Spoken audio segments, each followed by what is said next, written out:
Good morning, my loves, and welcome back to my channel.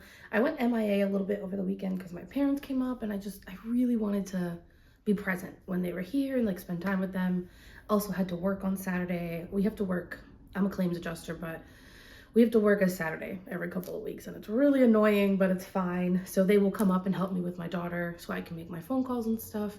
But yeah, I pretty much spend the whole weekend just like kikiing with them. So I like to be as present as possible. So I didn't think to like record anything or post anything. So I apologize, but I am back and it's gonna sound like I didn't really get a lot done this week, but I did. So we'll go through like a quick little, I guess like weekly reading update.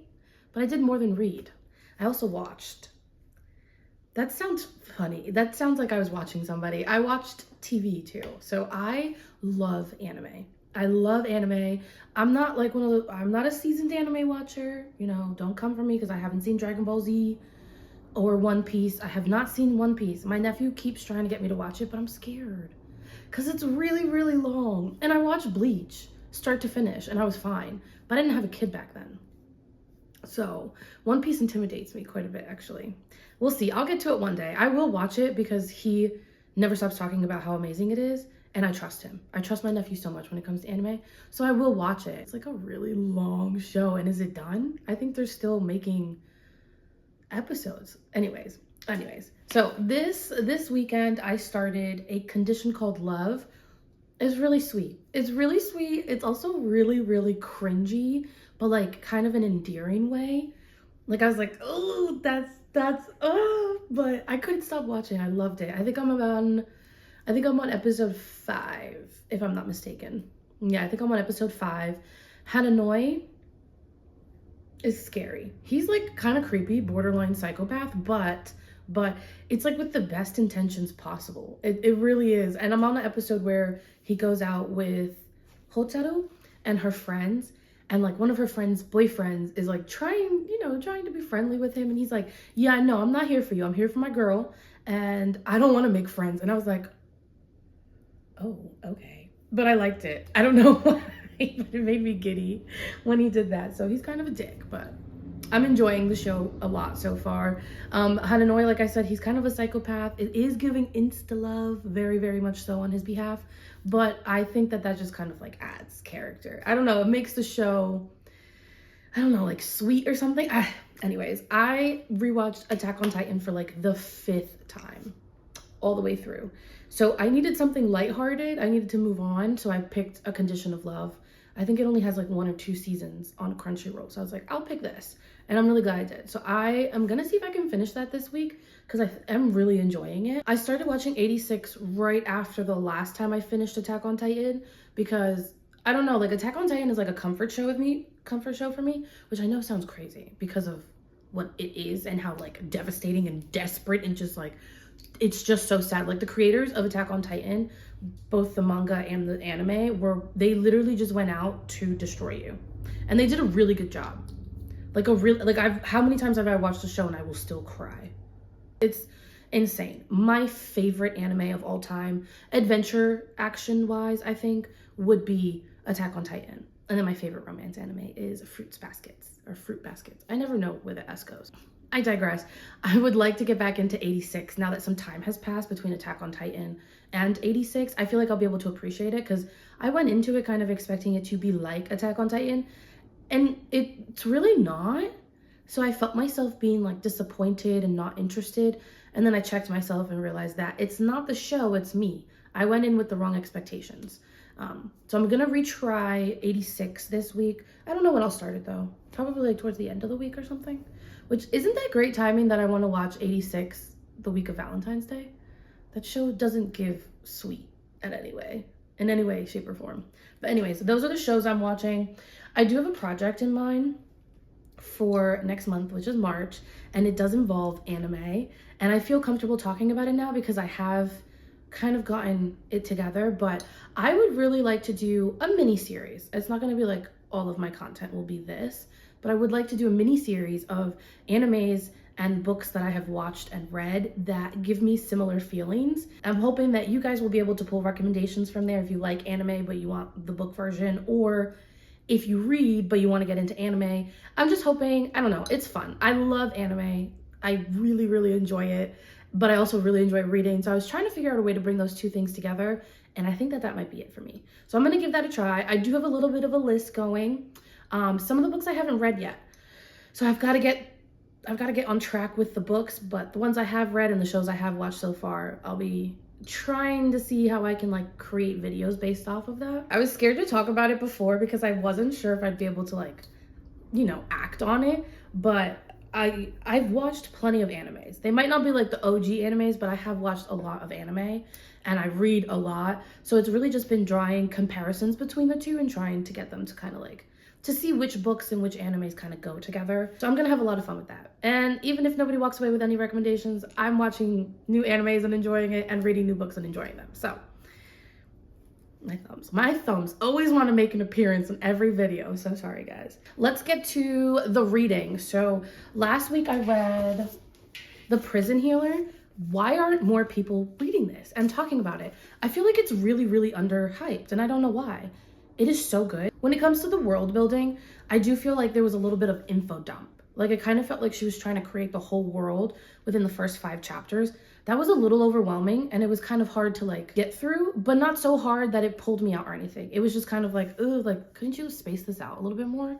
But the characters in it, oh my God.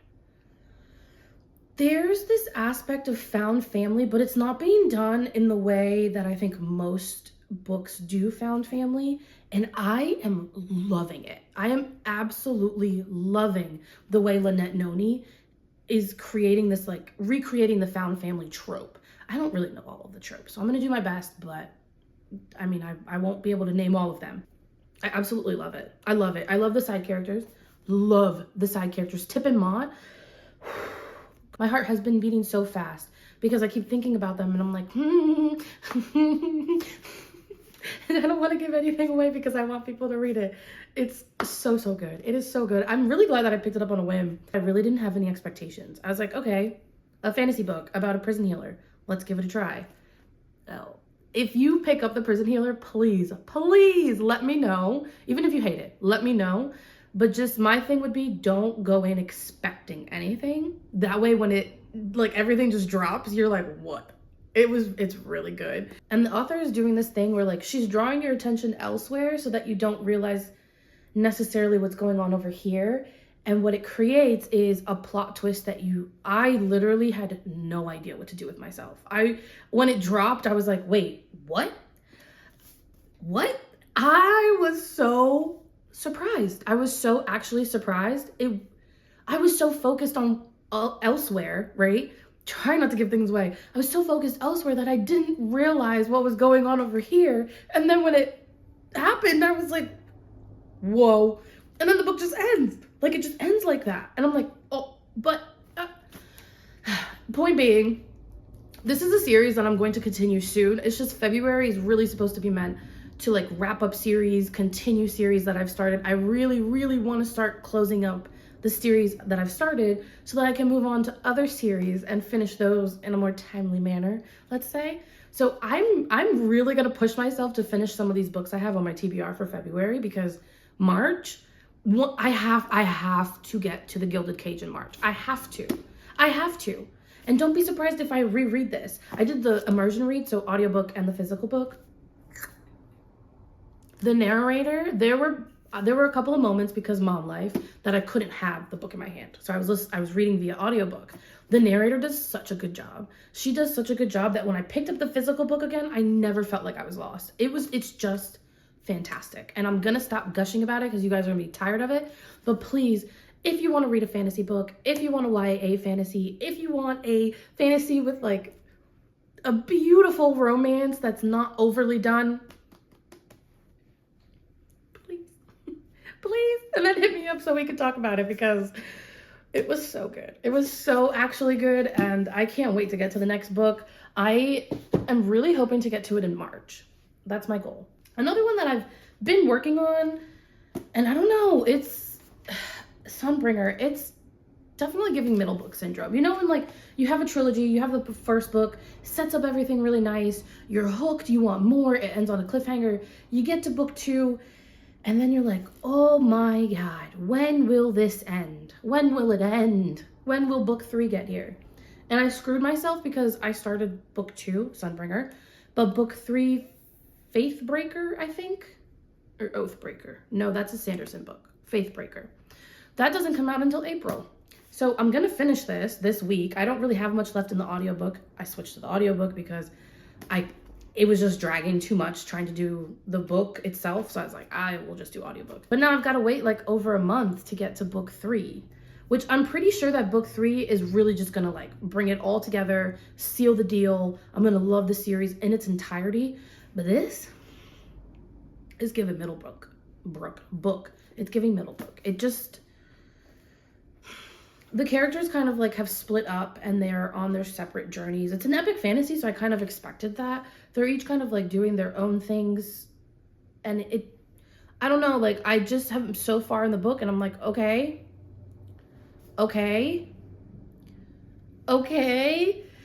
So it's hard. And it's hard because that's just making like the digesting the rest of the book hard. I really don't want to give anything away because I think it's a good series. I would recommend if you want an epic fantasy that's not 17 books long and 1,200 pages each. I would definitely still recommend. I just would, forewarn you that book 2 does drag a bit. Not in a way that will mean like you won't be able to finish it, I think, because I'm going to finish it and I think I'm going to enjoy how the book ends at least. But like the middle part of this is tough. It was tough. If you wanted to read the Fallen Gods series, I would definitely recommend waiting until the 3rd book comes out. Wait till the 3rd book comes out, and if possible, binge all 3 so that you don't get left in book 2 feeling a little let down. That's not a very positive review. I really do like it. I like the writing. I like the character. I love the characters. The found family is beautiful. I just feel like the family is kind of dispersed, and I'm not loving that. But for this week, I'm going to finish Sunbringer. I think I have like 20 or 30% left on the audiobook. Not a lot. So I'm going to finish that, return it to Libby. And then I started When the Moon Hatched with Tina. I will link her. Melanie, Amber, and Brooke joined us for this. It's a big buddy read. And let me just say, this book is big for no fucking reason. There's no reason for it to be this big. I feel like there's 20 words on a page. And when you do an immersion read, it just flies by. I don't know how I feel about it at this point. If I'm being 100% honest, so far at 150 pages, I have yet to be like, oh, When the Moon Hatched, that's the vibe I'm getting from this. What I am getting is like, oh, Throne of Glass. Oh, Fourth Wing. Oh, like I'm getting so much from like other books and other vibes. Mind you, I never finished Throne of Glass. I didn't finish it. I have no intention of finishing it. But from like edits and stuff I've seen on TikTok, I just am getting that vibe from this book. Not to say that it's bad. I'm just really waiting for something to happen where I'm like, oh, When the Moon Hatched, I haven't seen that yet. Or I haven't gotten that feeling yet. I'm waiting for that to happen because so far it hasn't. But it's not bad at all. And I'm only 56 pages in. So I still have quite a bit to go. This book is 700 pages long for some reason.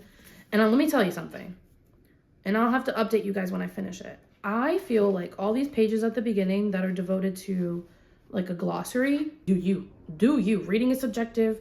You need to create the experience that you want to have when you're reading a book. I feel like I personally wasted time reading the glossary because her writing is so descriptive that things are coming up and she's describing them. She's letting me know what they are. So I kind of feel like I wasted time reading the glossary, to be honest. So I will update you guys on this one. I do think I'm going to like it. I just don't think it's going to be, we'll leave it there. I do think I'm going to like it, but I will update you once I finish it. I need coffee. Next book, buddy read as well, that I'm reading this week is Mistborn. I need to get the words together before I open my mouth to talk, apparently. So this is another buddy read with Amber and Tina joined in, and Lindsay too. Most of my friends that I read with are from TikTok. Tina's on YouTube, so I'll always link her if I bring her up. But Mistborn, I am really enjoying it. I'm really enjoying it, and there is a side character that I have a really big crush on, Dachshund. He's just giving me Peaky Blinders. He's giving me Peaky Blinders and he's giving me Cillian Murphy. And let me tell you something about Cillian Murphy. I can't say it because it's indecent. I love that man. I don't know what it is. His aura is just like very, don't fuck with me. I really don't know because I don't like narcissistic people. I don't like cocky people, but something about Cillian Murphy makes me melt. I turn into a puddle of nonsensical goo every time I see him, and I love it. I need to finish Peaky Blinders, actually. I never finished it because it started to get really sad, and I was like, oh, I don't like the direction this is going. So I stopped watching it, but I want to finish it, especially after reading Mistborn. I started it last night.